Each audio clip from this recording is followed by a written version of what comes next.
So after almost getting in a wreck, running out of gas, on top of a bridge, and basically working the job of 2 for 40 hours a week, someone has been pretty tired. But I have ultimately found time to record this Decepticon Jolt from Movie 1, who is actually a repaint of Crosswise from Cybertron. Now, first and foremost, I do like how Boink.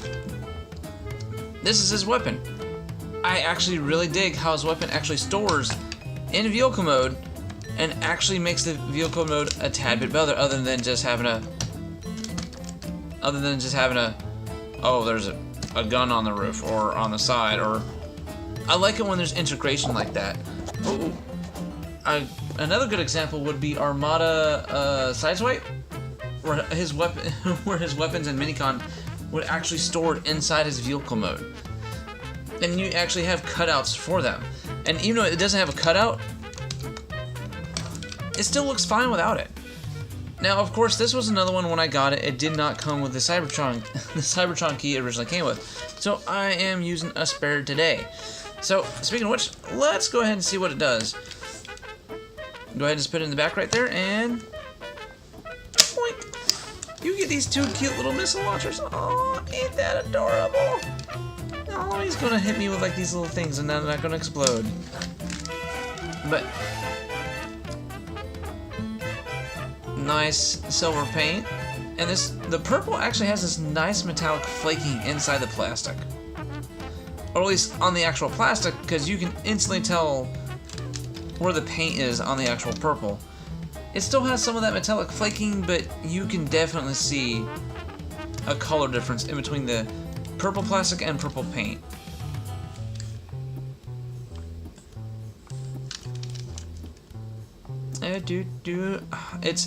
It's becoming rare now these days to see hubcaps that are actually painted. Well, let's go ahead and transform them, shall we? So it's actually kind of a when the first time you transform him, I gotta quit hitting my tripod. The first time you transform him, it's going to kind of throw you off. But it's simple. It's like one of those, like the first couple times you do it, it's complex but not. So pull the legs out. Oh, come on. Go ahead and get the feet ready.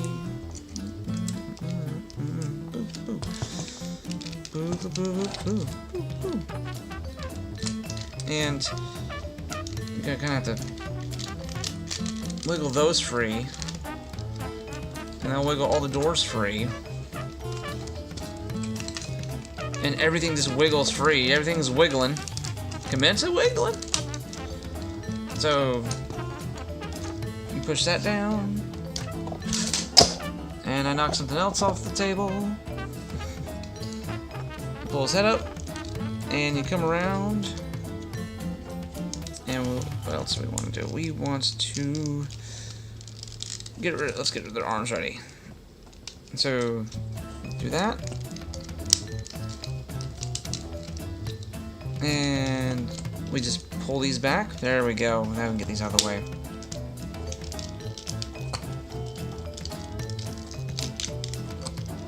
Oop, like so. And then we just pull them down, get them out of the way. Collapse the chest on this double hinge. It'll click right there, and then there'll be an actual peg that this will soft reset in there. So you gotta be double careful about that. And just rotate the arms around. Just make sure that you have the curve pointed up. There we go. Get his shield ready. And you just do the same thing over here. Pull these up. And you're done with him. He's just that easy.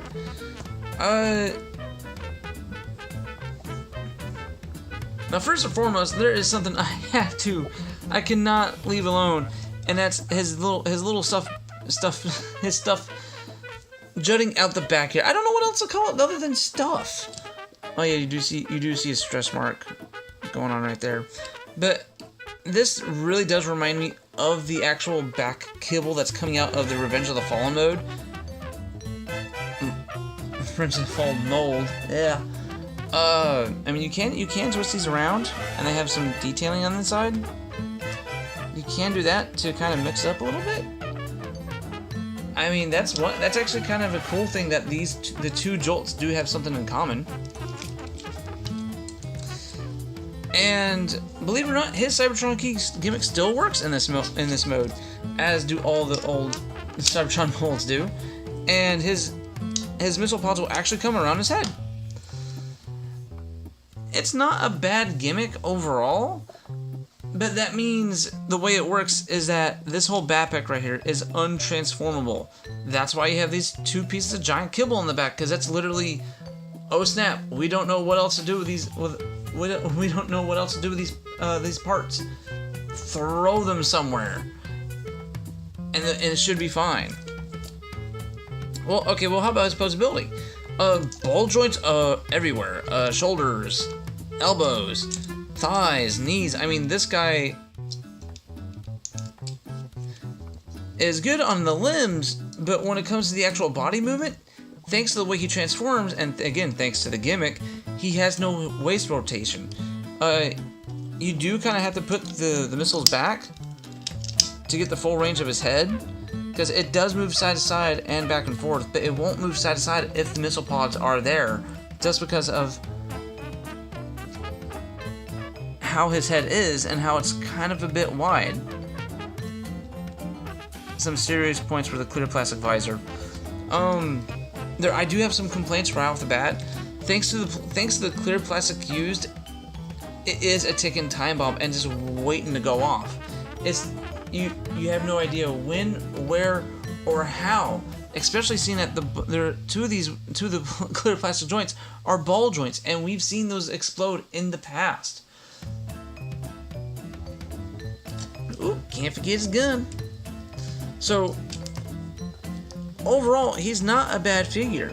I mean, he does feature the good kind of clear plastic and the bad kind. He has some really cool paint apps to him. Oh, forgot to show off the tail lights. His gimmick is overall not bad, but at the same time, thanks to the way it has to be housed, it needs its own dedicated basic box. And that box cannot be touched, which means it's a backpack that's just sitting there. The silhouette of the figure is really nice. Not really nice, it's just nice. It's okay. It can be approvable to some people. This is by definition a buy your own taste figure. It really depends on your own personal tastes if you'll like this figure or not. But based off of my personal tastes, this is a definite mess around with it first. I have to give that a hard asterisk there. Mess around with it first before you actually pick it up. But if you really want to give it one of the hard overalls that I've given to before, pick it up as part of a lot. It's not really worth out of your way. Even past reviews I've seen of this mold, it's pretty much the same across the board, where they thought it was mixed. It was mixed from either don't pick it up to very, it's okay, and that's pretty much where I'm at too here. It's very meh. It's very okay. The paint is okay in certain modes. Whoop. The paint is okay in certain modes. The posability in the limbs is fantastic, but you sacrifice that for no body articulation at all. Having too much of a wide chest really hinders it as well. Anyway, guys, I wanted to get this very meh figure out of the way, because next week we're going on to something juicy and a first time on the show as well. But anyway, guys, I'll catch you later. I'm gone. I'm Ghost. I'm out of here. I'm past tense. I'll catch you guys later.